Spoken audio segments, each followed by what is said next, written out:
हमारी बहनों ने और पूजा माता जी ने ऋषि के उपकारों की एक वर्षा की।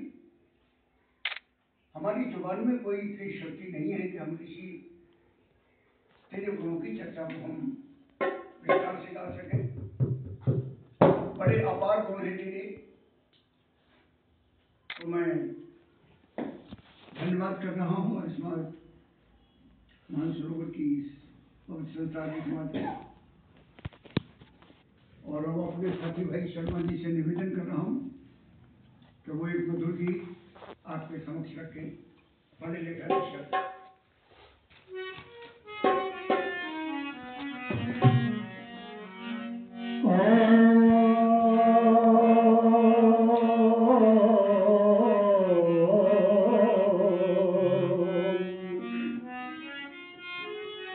दया जगदीश कर हम पर, हमें गम से रिहा कर दे। तेरी मेहमानदारी है, तू पल में क्या से क्या कर दे। जब दिल में बसा दिलदार मेरा, जब दिल में बसा दिलदार मेरा, दिलदार को ढूंढन जाऊं कहाँ, जाऊं कहाँ। जब दिल में बसा दिलदार मेरा, दिलदार को ढूंढन जाऊं कहाँ, जाऊं कहाँ। करे घर में बसा करे तार मेरा, करे घर में बसा करे तार मेरा, करे तार को ढूंढन जाऊं कहाँ, जाऊं कहाँ।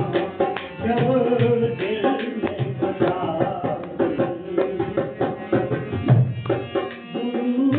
माता पिता और बंधु सखा, सारे जग का आधार यही। माता पिता और बंधु सखा, सारे जग का आधार यही। अपना तो बस परिवार यही, अपना तो बस परिवार यही। परिवार को ढूंढन जाऊं कहाँ, जाऊं कहाँ। जब दिल में बसा दिलदार मेरा, दिलदार को ढूंढन जाऊं कहाँ, जाऊं कहाँ।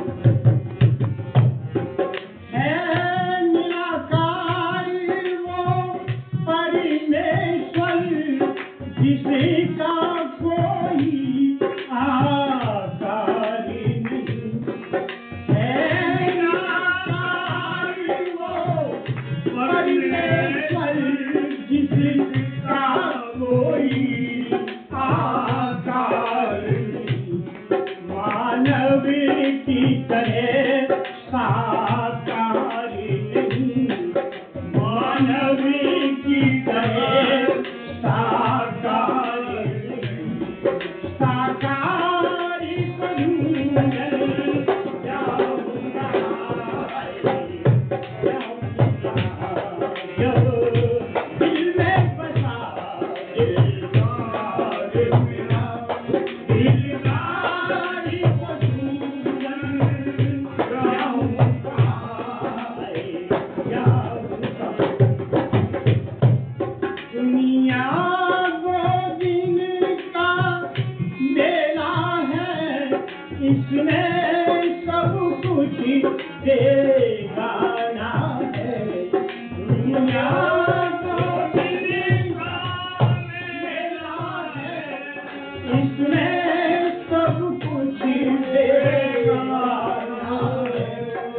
जब सभी का एक ही ठिकाना है, जब सभी का एक ठिकाना है, घड़ी मारी बंधन जाऊंगा,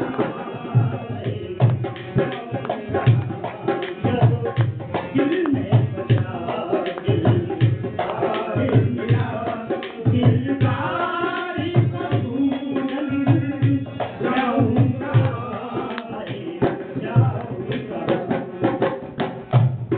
जिस तार में है बेतारी छुपाओ, मौन बेतारी छुपाऊंगा, जिस तार में है बेतारी छुपाओ, मौन बेतारी छुपाऊंगा, हर तार बसे अपने दिल में, हर तार बसे अपने दिल में, हर तार बंधन जाऊंगा, जब दिल में बसा दिलदार मेरा, दिलदारी बंधन जाऊंगा,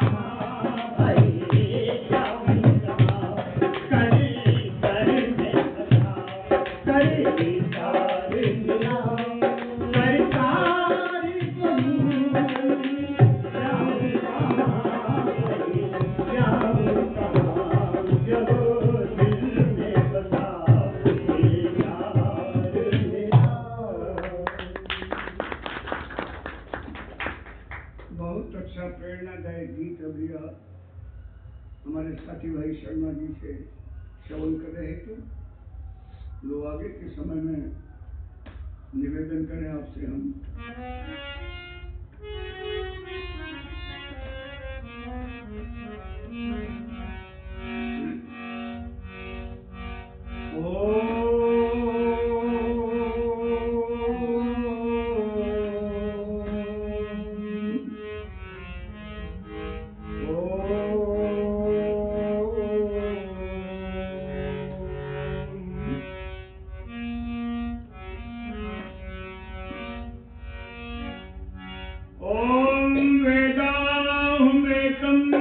पुरुषं महान्तं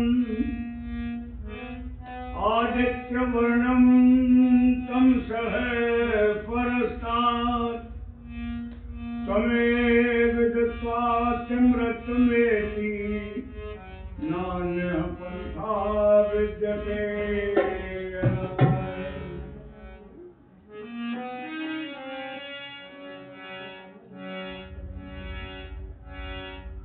भारत के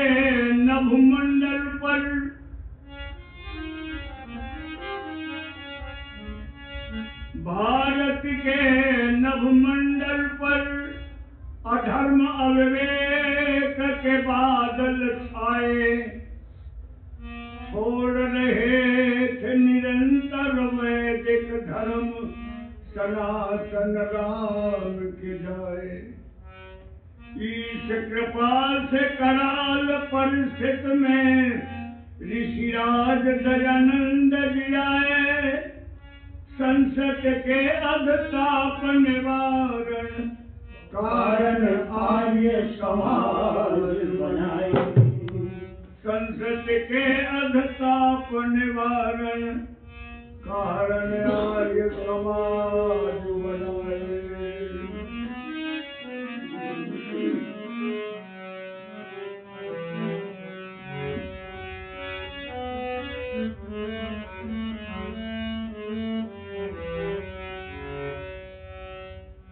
सारा संसार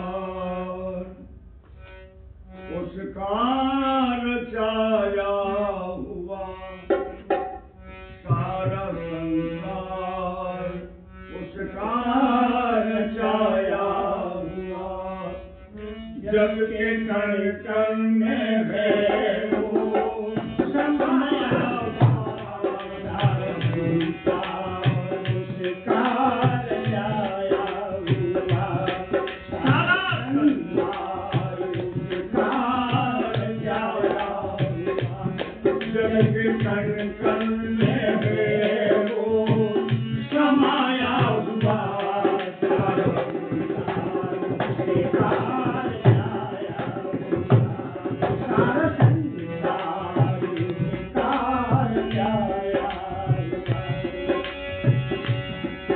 जब निकलता है सूरज प्रभात हो, जब निकलता है सूरज तो प्रभात हो, डूब जाता है सूरज तो फिर रात हो, डूब जाता है सूरज तो फिर रात हो।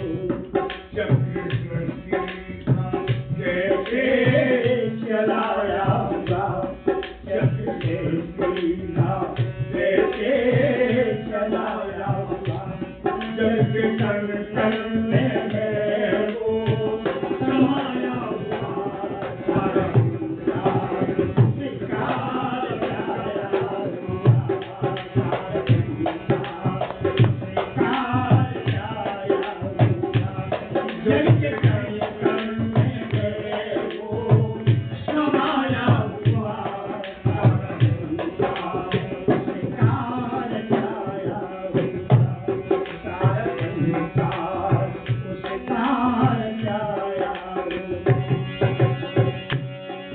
चीज कुछ भी नहीं एक नाचीज में, कुछ भी नहीं एक नाचीज में, एक छोटे से आकार के बीच में, एक छोटे से आकार के बीच में, पेड़ और गज का कैसे छुपाया हुआ, पेड़ पर गज का कैसे छुपाया हुआ, जल के तन तन में है वो समाया हुआ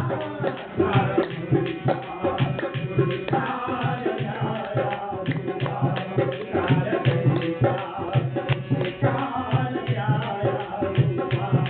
जल के तन तन में है वो समाया हुआ,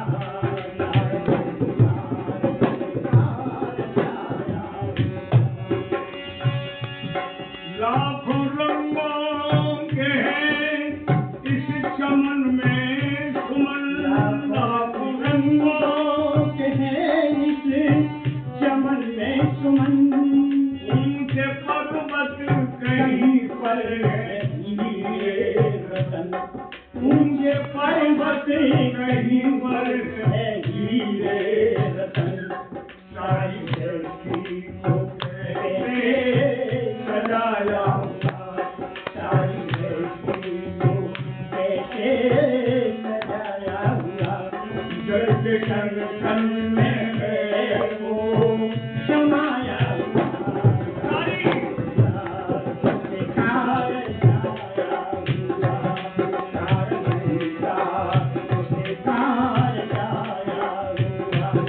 जल के तन तन में है वो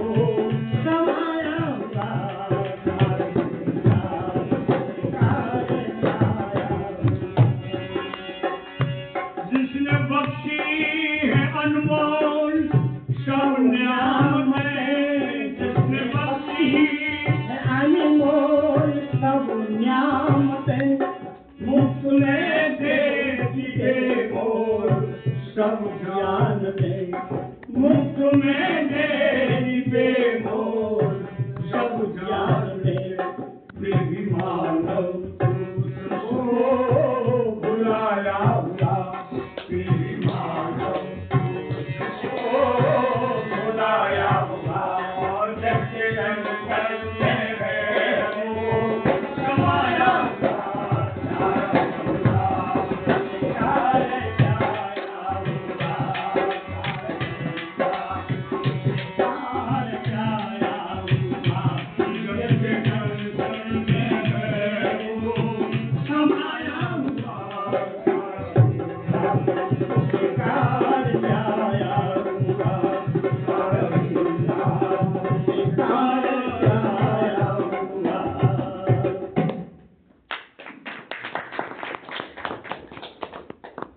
सम्माननीय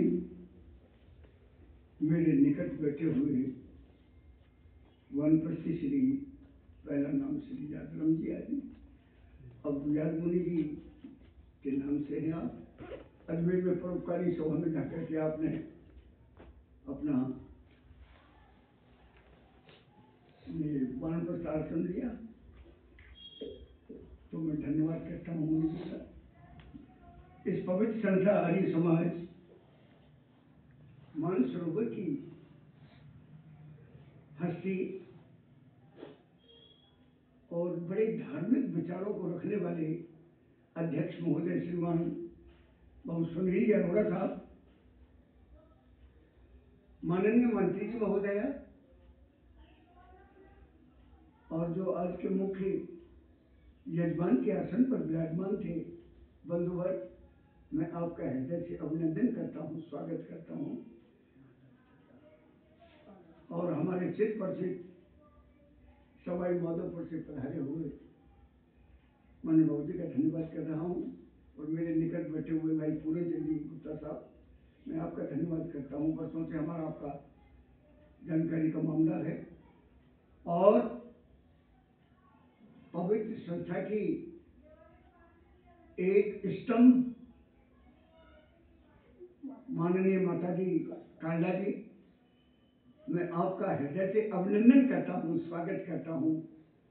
पूजा सत्कार की योग्य समस्त मेरी माताओं बहनों बेटियों, आदरणीय मेरे धार्मिक बंधुओं, मैं आपका सबका हृदय से धन्यवाद करते हुए, और मैंने माननीय बाबू जी को निवेदन किया था, मैं नागपुर था, कल नागपुर से चले हम लोग, वहाँ 4 दिवसीय प्रोग्राम था। जैसा माता जी ने बताया, नायकी दानी महाराज के जन्म दिवस पर सारी समाजें अपने हिसाब से उनके जन्म दिवस के अवसर पर अपना कार्यक्रम कर रही हैं। तो वहाँ 4 दिवस का प्रोग्राम था, उसमें बुलाया हम लोगों को। बहुत उत्तम कोटि का कार्यक्रम रहा उनका, नागपुर वालों का। तो वहाँ से मैंने माननीय बाबू जी को निवेदन किया था, मैंने कहा बाबू जी जयपुर से मेरा टिकट बना है और जयपुर ही आकर के उतरूंगा मैं चेन्नई से। तो कुछ ठीक है, मैंने कहा हम सुबह 6:30-7 बजे उतरेंगे, तो आ जाओ। तो आपने बड़ी श्रद्धा के साथ आमंत्रित किया, हम आपका धन्यवाद करते हैं।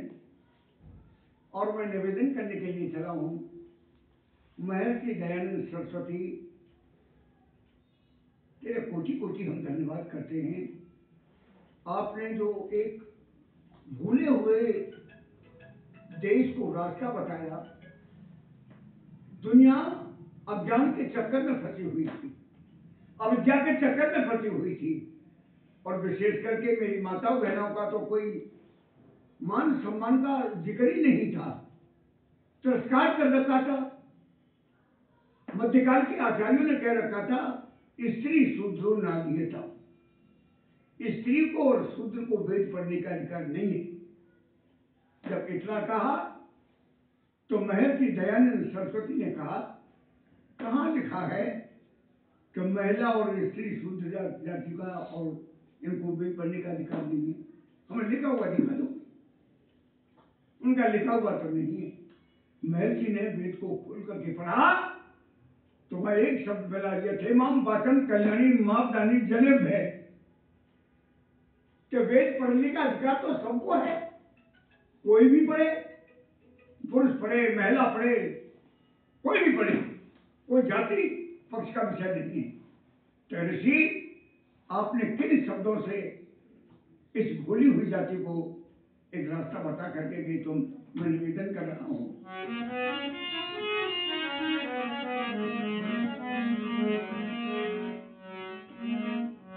ऋषि आते जो यहाँ, ऋषि आते जो यहाँ, हम पार कैसे होते, हम पार कैसे होते, ऋषि आते जो यहाँ, ऋषि आते जो यहाँ, हम पार कैसे होते, हम पार कैसे होते, पढ़ने को वेद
अधिकार कैसे होते, अधिकार कैसे होते। जिंदा तो थे जहां में जीने का हक नहीं था, जिंदा तो थे जहां में जीने का हक नहीं था, जीने का हक नहीं था, जीने का हक नहीं था। हक अपना मांगने को, हक अपना मांगने को तैयार कैसे होते, तैयार कैसे होते। ऋषिया से बुलाना, ऋषिया से बुलाना, हमें पार कैसे होते, हमें पार कैसे होते।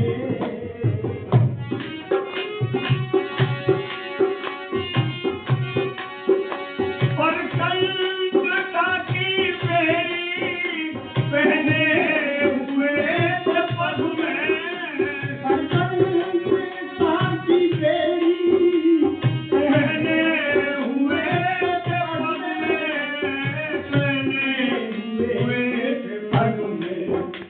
सपने स्वतंत्रता के, सपने स्वतंत्रता के साकार कैसे होते, साकार कैसे होते। ऋषिया से बुलाना, ऋषिया से बुलाना, हमें पार कैसे होते, हमें पार कैसे होते। और जिनकी चर्चा पूजा माता की कर रही थी, कवि ने एक लाइन लिख के दे दी, इसी अरुण सूत्रों का था यहाँ पर ना कोई ठिकाना, इसी अरुण सूत्रों का था यहाँ पर ना कोई ठिकाना, यहाँ पर ना कोई ठिकाना, यहाँ पर ना कोई ठिकाना। एक लड़के की शादी हो रही थी और उस लड़के की शादी में उसकी बहन भी आई हुई थी, लेकिन दुर्भाग्यवश वो बहन विधवा हो गई। विधवा बहन को भी आना पड़ा, भैया की शादी है, गीत गाऊंगी भैया की शादी में। लेकिन वहां के कुछ पाखंडी लोगों ने कहा ये लड़की विधवा हो गई है और ऐसे शुभ अवसर पर इस विधवा का मुंह देखना उचित नहीं है। एक कमरे में बंद कर दिया उस लड़की, विधवा लड़की को बंद कर दिया, ताला जड़ दिया। बारी में से आवाज लगा रही है कि मुझे ताला खोलो, मैं अपने भैया के इस शुभ अवसर पर गीत गाऊंगी। अरे मैं आई हूं भैया का विवाह, मुझे बंद कर रखा है। बड़े अफसोस की बात है, कुछ बुद्धिमान लोग, माननीय भाई अरोड़ा जी जैसे सज्जन वहां पर पहुंचे। उन्होंने कहा भाई ये लड़की अंदर बंद है, रो रही है, बंद कैसे कर रखा, क्या वजह है? और अगर दरवाजा मत खोलना, अगर क्यों तो ये विधवा है तो क्या ये गीत नहीं गा सकते? क्या विधवा का जीवन नहीं होता है? जो विधुर हो जाता है क्या वो जिंदा नहीं रहता है? विधवा उसको दुनिया से विदा कर दिया जाता है। दरवाजा खोला, मैं आपको निवेदन करना चाहता हूँ।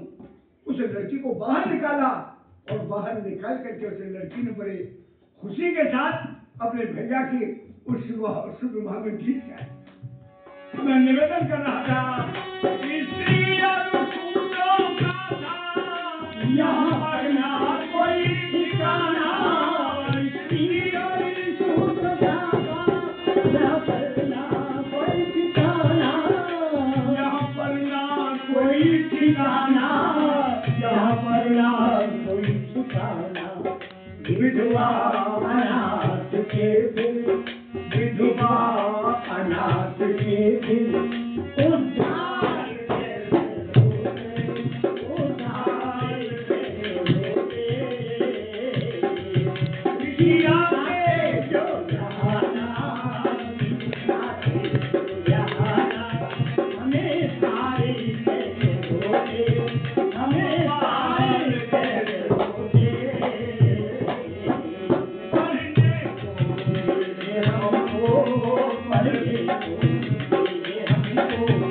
अधिकारी कैसे होते, अधिकारी कैसे होते।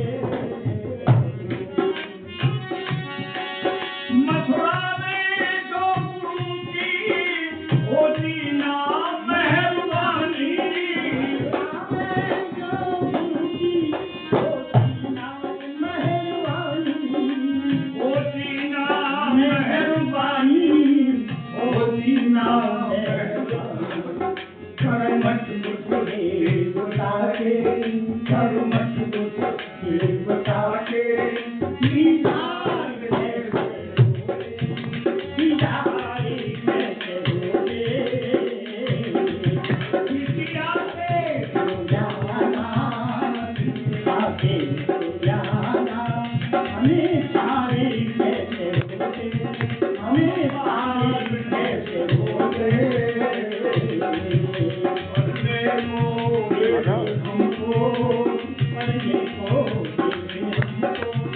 अधिकारी कैसे होते, अधिकारी कैसे होते। महर्षि देव दयानंद जी महाराज के गीतों की, महर्षि दयानंद जी महाराज के उपकारों की चर्चा हम जीवन भर करते रहे, पर ऐ ऋषि हम तुम्हारे ऋण से उड़न नहीं हो सकते।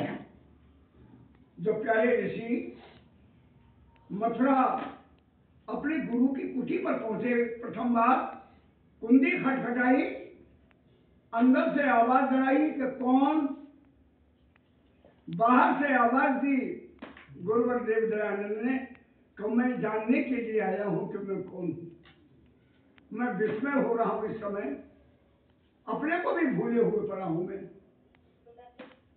गुरु ब्रजानंद जी महाराज ने देखा कि कोई जिज्ञासु व्यक्ति आया हुआ है, कुंडी खोली, दरवाजे पर आए, बाहर खड़े हुए एक लंबे कद का व्यक्ति हाथ उठा करके देखा। उन्होंने कहा तुम्हारे सर पर क्या रखा हुआ है? कि पुस्तकों का फुलंदा रखा हुआ है। क्या चाहते हो? सच्चे शिव के दर्शन करना चाहता हूं मैं। पुस्तकों का नाम खोल करके बताया, ये पुस्तकें हैं मेरे पास में। गुरु ब्रजानंद जी महाराज ने कहा बेटा इन पुस्तकों से सच्चे शिव के दर्शन नहीं हो पाएंगे, ये तो उलझन में डालने वाली पुस्तकें हैं। इन पुस्तकों को तो तुम प्रवाहित कर दो यमुना में जाकर के, नए सिरे से तुम्हें वेद का ज्ञान प्राप्त करना पड़ेगा। गुरु ब्रजानंद जी के इस संकेत और आदेश को प्राप्त करके सारी पुस्तकों को यमुना में प्रवाहित कर दिया गुरुदेव दयानंद ने, और नए सिरे से गुरु की आज्ञा का पालन किया। गुरु के यहां रहते रहते आज गुरु की गुरु दीक्षा का प्रश्न आ गया और कहा आज सब उत्तीर्ण होकर के यहां से निकलेंगे। दयानंद आज गुरु दक्षिणा का सवाल है, गुरु दक्षिणा का सवाल है। तो गुरुदेव के पास में, दयानंद के पास में तो कोई सामर्थ्य नहीं था, कोई व्यवस्था नहीं थी। कहां से भोजन करते थे, कहां रहते थे। लाला हरदेव जी पत्थर वाले, गोवर्धन दास जी शराब, इनके दरवाजे पर जाकर के कहा, जहां से ये थोड़ा बहुत सहयोग देते थे। गोवर्धन दास शराब ने कहा कहो क्या बात है, कैसे उदास हो रहे हो दयानंद दास? क्या उदास क्या है? गुरुजी ने सवाल किया है, आज गुरु दक्षिणा मांगी है मेरे से कि तुम्हारे गुरु को क्या प्यारी है? कि मेरे गुरु को लौंग प्यारी है। एक प्लेट भर करके लौंग दी, उनका ले जाओ गुरु के भेंट कर देना। लौंग लेकर के जब आए, गुरुजी मैं गुरु दक्षिणा लाया हूं। कहो बेटे क्या लाए हो? लौंग लाया हूं, आपको लौंग बड़ी प्यारी। कहे दयानंद क्या लौंगों से मेरी गुरु दक्षिणा पूरी हो जाएगी? मेरी गुरु दक्षिणा तो कुछ और है। क्या है गुरुजी? आदेश करें आप कि मेरी गुरु दक्षिणा यह है कि ये दुनिया वेद के मार्ग से विमुख जा रही है, अज्ञानता के चक्कर में फंसी हुई है, अंधविश्वास की चपेट में लगी हुई है। वेद के रास्ते को इस दुनिया को बताओ, ये गुरु दक्षिणा का निराश। दूसरे नंबर पर तुम विवाह मत करना। अगर तुमने शादी कर ली तो तुम उलझन में पड़ जाओगे, झंझट में पड़ जाओगे, ग्रस्त में पड़ जाओगे। गृहस्थी आदमी वेद का प्रचार नहीं कर पाएगा। अपने परिवार को संभालोगे कि वेद का डंका बजाओगे? गुरुजी, आपके आदेश का पालन करूंगा। मैं आपको निवेदन कर रहा हूँ। भाई पथिक ने बहुत अच्छा मधुर गीत लिखा है। सूरज बन दूर किया जिसने, सूरज बन दूर किया जिसने, पापों का घोर अंधेरा मुझे दयानंद मेरा, वो ऋषि दयानंद मेरा। सूरज बन दूर किया जिसने, पापों का घोर अंधेरा मुझे दयानंद मेरा, वो ऋषि दयानंद मेरा। मथुरा नगरी से उदय हुआ, मथुरा नगरी से उदय हुआ, गुरु गिरिरानंद का तेरा मुझे दयानंद मेरा, सूरज बन किया जिसने, पापों का घोर अंधेरा मुझे दयानंद मेरा,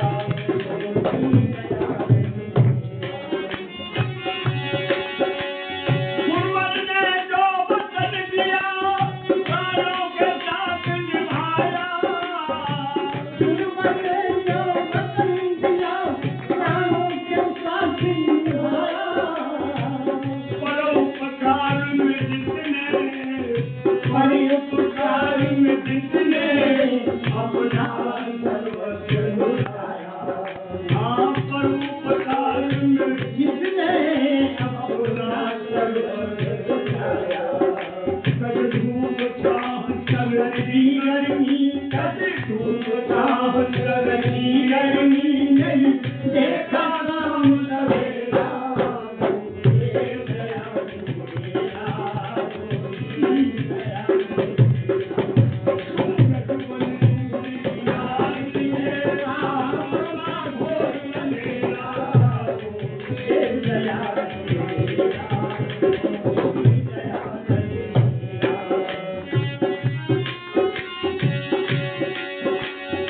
छुआछूत वर भेद भाव के हे लाखों मत वाले, छूत और भेदभाव के हे लाखों मत वाले। भोली भाली जनता को, भोली भाली जनता को दस दे सरकारे, भोली भाली जनता को दस दे सरकारे। अरे बेटी बीन बजा सबको, बेटी बीन बजा सबको, सगल मस्त करेगा मुझे दयानंद मेरा, मुझे दयानंद मेरा। सूरज बन दूर किया जिसने, पापों का घोर अंधेरा मुझे दयानंद मेरा,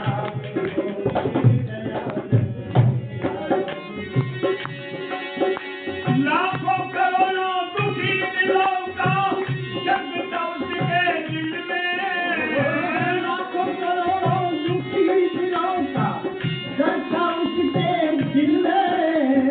महंत दयानंद जी महाराज उत्तर प्रदेश में फर्रुखाबाद जिला है। फर्रुखाबाद जिले में गंगा के किनारे समाधि लगा करके बैठे हैं। एक माँ विधवा हो गई, पति चल बसे, एक बेटा था। उस बेटे पर आज की गई, चलो पति तो गया, मेरे पास मेरा सहारा है, लेकिन बेटा बीमार पड़ गया और बीमार पड़ने पर माँ के पास इतना इंतजाम नहीं था कि उस बेटे का इलाज करा सके, और वो बीमारी ग्रसित कर गई। उस बेटे को भी बीमारी मौत नजदीक आ गई। बेटे को दुनिया से जाना पड़ा। माँ घबरा गई, सारा सहारा छूट गया माँ का। पति पहले गया, पुत्र अब गया, अब कुछ नहीं रहा बाकी। माँ रोने लगी। माँ के रोने को सुनकर के मोहल्ले की कुछ माताएं बहनें आ गई, वो भी रोने में शरीक हुई। थोड़ी देर तो वो रोई, फिर लौट करके अपने अपने घर चली गई। माँ अकेली बैठी है, लाश पड़ी है बेटे की। माँ ने कहा, क्या रोने से बेटा जिंदा हो जाएगा? नहीं होगा। अब क्या करना है? बेटे की लाश को नहलाया, और नहलाने के बाद अब माँ के पास उस बेटे के ऊपर कफन डालने के लिए कोई शुद्ध कपड़ा नहीं है। किसके दरवाजे पर जाए वो माँ? किसे अपील करे जाकर के कि मेरे बेटे के ऊपर कफन डालने के लिए कोई कपड़ा दे दो? और तो कुछ नहीं हुआ। माँ जिस साड़ी को बांधे हुई थी, उस साड़ी के 2 टुकड़े किए। आधे टुकड़े से अपने बेटे का कफन बनाया और आधे से अपने तन को ढका, और बेटे पर कफन डाल करके रात्रि का 12 बज गया। सारा नगर सोया हुआ है, और ये माँ उस बेटे के शव को लेकर के रोती गुनगुनाती हुई ये गंगा के किनारे पहुंची। ऋषि दयानंद जी महाराज ने देखा, कोई महिला आ रही है, कभी रोती है कभी चुप होती है। इस हालत को देख करके टकटका करके ऋषि जी देखने लगे। ये किनारे पर खड़ी हुई, बड़े जोर से रोई, और रोने के बाद पानी में प्रवेश हुई। घुटने से ऊपर पानी आया। पानी के जगह अंदर गहराई में मत जा, तो पानी लेकर के तुझे भी आगे चला जाएगा।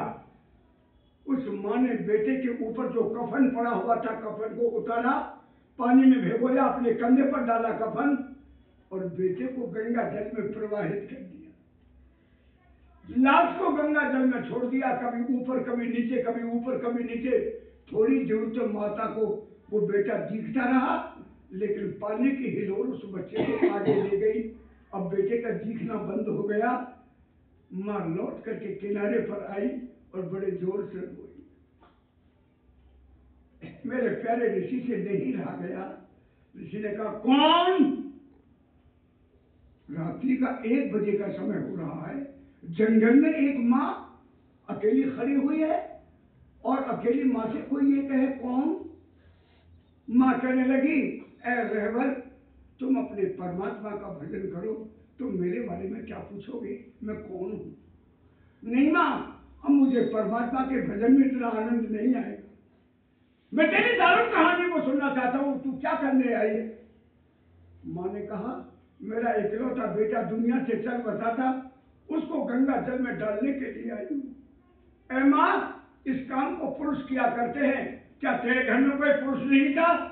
माँ फिर रो पड़ी, मैं विधवा माँ हूँ, इस बच्चे का पिता पहले गुजर गया। मैंने माना कि तू गंगा जल में बेटे को छोड़ने के लिए आई है, तूने बेटे को तो गंगा जल में प्रवाहित कर दिया, पर माँ, वो बेटे के ऊपर जो कफन पड़ा हुआ था, उस कफन को तूने पानी में भिगो करके अपने कंधे पर डाल रखा है। कोई भी कफन को वापस घर लेकर के नहीं गए। कोई जला देता है, कोई झाड़ पर डाल देता है, कोई बहा देता है। तू इस कफन को वापस लेकर के जाएगी? माँ कहने लगी, रहबर, मेरे बेटे पर कफन डालने के लिए कोई वस्त्र नहीं था। मैंने धोती के 2 टुकड़े किए थे। आधे टुकड़े से मेरे बेटे का कफन बनाया, और आधे से मैं अपने तन को ढकी हुई, अपनी इज्जत को ढकी हुई। अब मैं इसको सुखा करके सुई धागे से सी करके मैं अपने अस्मत को ढकूंगी, अपने तन को ढकूंगी। मेरे भाइयों, ऋषिवर ने अपनी मुसीबत पर रो पड़े। दयानंद झुकी झोंपड़ियों में लोग बैठे हुए दौड़े, बाबा क्यों रोते हो? बाबा ने कहा, एक दर्द है, किसी डॉक्टर को बुलाएं। इसका इलाज किसी डॉक्टर के पास नहीं है, इसका इलाज तो परम पिता परमात्मा के पास में है। अरे जिस देश को सोने की चिड़िया का देश कहते हैं, एक माँ जिसका बेटा दुनिया से चल बसा, वो अपने बेटे पर कफन डालने के लिए कोई शुद्ध कपड़ा नहीं है, अपने साड़ी के 2 टुकड़े करके अपने बेटे पर कफन डालती है। और एक तरफ पत्थर की मूर्ति को रेशमी से 3 कपड़े पहनाते हैं लोग, जेवर पहनाते हैं। रिसीवर, अरे रहबर, रिसीवर ने अपनी मुसीबत पर रोए रोए तो भारत की हालत पर रोए। ये ऋषियों का भारत किधर जा रहा है? सभ्यता पुरानी को बिसरा रहा है, करहा जो रहा है, हिमाकत पर रोए रोए तो भारत की हालत न एक ईश्वरवाद की बात सुनिए, ईट और पत्थर ताजिए तक इन्होंने पूजे, ईट और पत्थर ताजिए तक इन्होंने पूजे। कौम की मूर्खता जहालत पर रोए रोए तो भारत की हालत पर। घृणा द्वेष अपनों से गैरों से प्रीति, घृणा द्वेष अपनों से गैरों से प्रीति, बचेगी नहीं यह कौम जिसकी ये नीति। वीरेंद्र चोटी सखावत पर रोए रोए तो भारत की हालत पर रोए। मैं आपको निवेदन कर रहा था, दयानंद अगर खड़े हुए तो देश के लिए खड़े हुए, दौड़ लगाई तो देश के लिए लगाई, कलम चलाई तो देश के लिए कलम चलाई। मैं कहां पर बोल रहा था? लाखों करोड़ों दुखी दिलों का दर्द उसके दिल में, लाखों करोड़ों दुखी दिलों का दर्द उसके दिल में। पीछे खाली जहर पिया, पीछे खाली जहर पिया, हंस दे ही रहे मुश्किल में। जिसकी बदौलत सच्चे धर्म ने, जिसकी बदौलत सच्चे धर्म ने लगाया फिर से तेरा,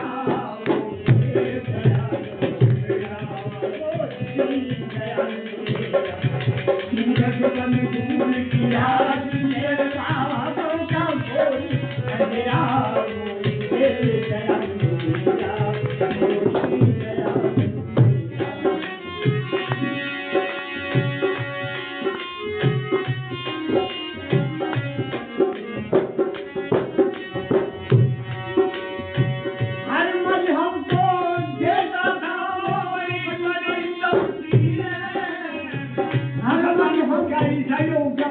लोगों को समझाने का प्रयास किया। हर मजहब को देता था वो बड़ी बड़ी तब्दीलें, सिंधु से गहरी नब से ऊंची, सिंधु से गहरी नब से ऊंची, गिरते रहे दलीलें। जिसने आज फतेह की दुनिया में, जिसने आज फतेह की दुनिया में मानवता का रंग बखेरा,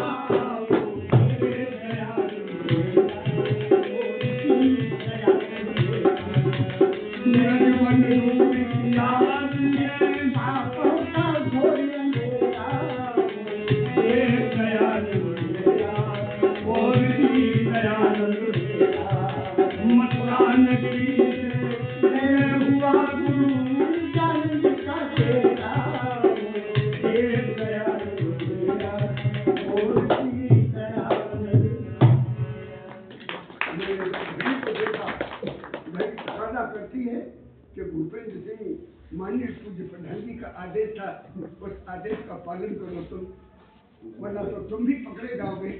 मैं अपनी वाणी को यही विराम देता हूँ। बहुत बहुत धन्यवाद करता हूँ। माननीय मंत्री का हमारे बंधु मान सम्मान कर रहे हैं। प्रभु आपका मान।